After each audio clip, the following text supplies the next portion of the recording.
Hi friends, welcome to Esma சமையல். இன்னைக்கு நம்ம வீடியோல பார்க்க போற ரெசிபி என்னன்னா ஒரு சூப்பரான சைட் டிஷ் ரெசிபி தாங்க வெஜிடபிள் குருமா.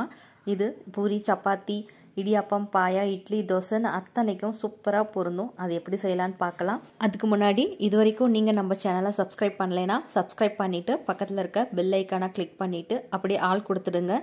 அப்பதான் நாங்க போடுற வீடியோஸ் எல்லாமே உங்களுக்கு உடனுக்குடனே நோட்டிபிகேஷனா வரும். வாங்க வீடியோக்குள்ள போகலாம். மீடியம் சைஸில் 2 பெரிய வெங்காயம் எடுத்து வச்சுக்கலாம். ஒரே ஒரு தக்காளி எடுத்திருக்கேன். டேஸ்ட்டுக்காக 2 பச்சை மிளகா, ஒரு பூண்டு, 2 இன்ச்சு அளவுக்கு இஞ்சி, உருளைக்கிழங்கு 2 கேரட், 10 பீன்ஸ், அரை டம்ளர் அளவுக்கு ஃப்ரெஷ்ஷான பட்டாணி எடுத்து வச்சுருக்கேன். இதை பொடி பொடியாக கட் பண்ணி எடுத்து வச்சுக்கலாம்.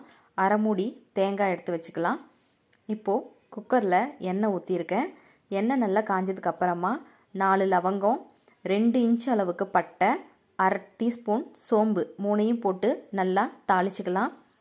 இது நல்லா பொரிஞ்சதுக்கு அப்புறமா ஸ்லைஸ் பண்ணி வச்ச வெங்காயத்தையும் கூடவே 2 கொத்து கருவேப்பிலையும் சேர்த்துக்கலாம். இது நல்லா எண்ணெயிலேயே வதக்கி விட்டுக்கலாம்.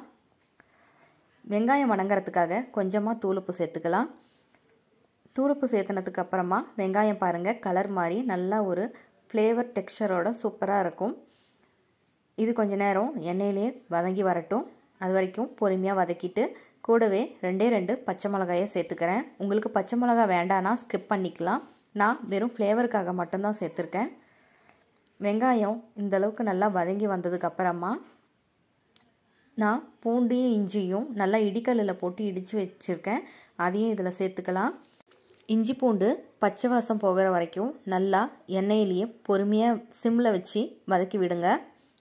இது நல்லா பச்சை வாசம் போய் வர வரைக்கும் வதக்கிக்கலாம். இப்போது இஞ்சி பூண்டு நல்லா வதங்கி வந்துடுச்சு, எண்ணெயும் தெளிஞ்சாச்சு.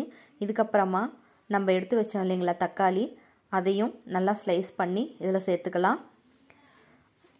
இதையும் இப்போது கொஞ்ச நேரம் எண்ணெயிலே நல்லா வதக்கி விட்டுக்கலாம்.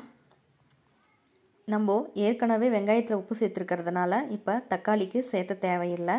தக்காளியும் நல்லா சுண்ட வதங்கி வரட்டும்.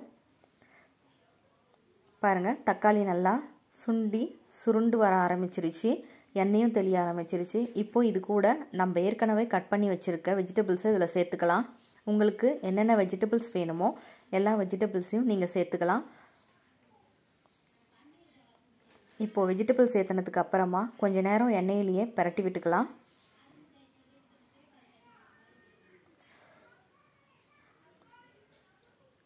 இப்போது எல்லா வெஜிடபிள்ஸும் எண்ணெயிலேயே நல்லா பிரட்டி விட்டாச்சு. கொஞ்சம் நேரம் நல்லா பிரட்டி விட்டதுக்கு அப்புறமா நம்ம எடுத்து வச்ச மசாலா ஐட்டம்ஸ் இதில் சேர்த்துக்கலாம்.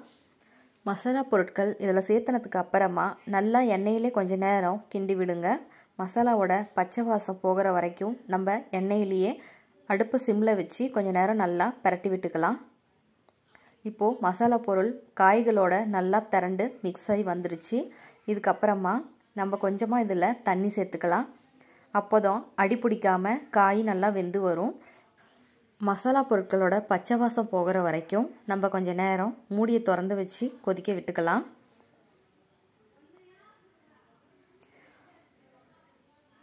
இப்போது காய்க்கு தேவையான அளவு தூளுப்பு சேர்த்துருக்கேன். இது குருமாவுக்கு கரெக்டாக இருக்கும். உங்களுக்கு எந்த அளவுக்கு உப்பு தேவையோ அந்த அளவுக்கு நீங்கள் சேர்த்துக்கலாம். இப்போது பச்சை வாசம் போகிற வரைக்கும் இதை கொஞ்சம் நேரம் கொதிய விட்டுக்கலாம். இப்போது காய் நல்லா கொதிஞ்சு வர ஆரம்பிச்சிடுச்சு. இப்போ இது கூட நம்ம ஆட்டி வச்ச தேங்காயை சேர்த்துக்கலாம். தேங்காயை சேர்த்துனதுக்கு அப்புறமா ஒரு 2 நிமிஷம் மட்டும் நல்லா கிளறி விட்டு மூடி போடாமல் கொதிய விட்டுக்கலாம். பாருங்கள் டெக்ஸ்சர் எந்த அளவுக்கு சூப்பராக இருக்குன்னு. இப்போது இந்த அளவுக்கு நல்லா கொதிஞ்சு வந்திருக்கு. நான் கூடவே ஒரு அரை டம்ளர் அளவுக்கு தண்ணி சேர்த்துருக்கேன். இப்போ இதை மூடி வச்சு 2 விசில் விட்டுக்கலாம். 2 விசில் வந்ததுக்கப்புறமா திறந்தாச்சு. இப்போ பாருங்கள் காய் வெந்து குருமா எவ்வளோ சூப்பராக ரெடி ஆகிருச்சுன்னு. வீடே கமகமன்னு வாசம் அடிக்குது. பாருங்கள் டெக்ஸ்சர் எவ்வளோ சூப்பராக இருக்குன்னு. காயும் நல்லா வெந்து வந்துடுச்சு. இது எல்லா விதமான டிஃபன் மற்றும் கர்ட் ரைஸ், லெமன் ரைஸுக்குன்னு அத்தனை வெரைட்டிக்கும் ஒரு சூப்பரான சைட் டிஷ் ரெசிபியாக இருக்கும். கண்டிப்பாக உங்கள் வீட்டில் ட்ரை பண்ணி பாருங்கள். இதோட டெக்ஸ்சர் மட்டும் இல்லைங்க, டேஸ்ட்டும் சூப்பராக இருக்கும். ரொம்பவும் மசாலா வாசம் இல்லாமல் ஒரு மைல்டான ஃப்ளேவரில் பூரி, சப்பாத்தி, தோசை, இட்லி, இடியாப்பம், ஆப்பம், பணியாரம்னு அத்தனைக்கும் இது சூப்பரான ஒரு சைட் டிஷ் ரெசிபி. கண்டிப்பாக உங்கள் வீட்டில் ஒரு முறை ட்ரை பண்ணி பாருங்கள். உங்கள் வீட்டில் திரும்ப திரும்ப செய்ய சொல்லி கேட்பாங்க. குழந்தைங்களுக்கும் ரொம்ப பிடிச்சமான ஒரு குருமா ரெசிபியாக இருக்கும். ட்ரை பண்ணி பார்த்துட்டு உங்களோட கமெண்ட்ஸை மறக்காமல் எங்களுக்கு தெரியப்படுத்துங்க. நான் முன்னாடி மசாலா ஐட்டம்ஸ்ன்னு சொல்லியிருப்பேன். அது வேறு ஒன்றும் இல்லைங்க. 1/4 ஸ்பூன் மஞ்சள் பொடி, 2 டேபிள் ஸ்பூன் அளவுக்கு குழம்பு மிளகாய் பொடி, 2 டேபிள் ஸ்பூன் அளவுக்கு கொத்தமல்லி தூள். குழம்பு மிளகாய் பொடி நாங்கள் வீட்லேயே அரைச்சதுங்க. இதோட வீடியோ நம்ம சேனலில் ஏற்கனவே வந்திருக்கு. வேணா போய் செக் பண்ணி பார்த்துக்கோங்க.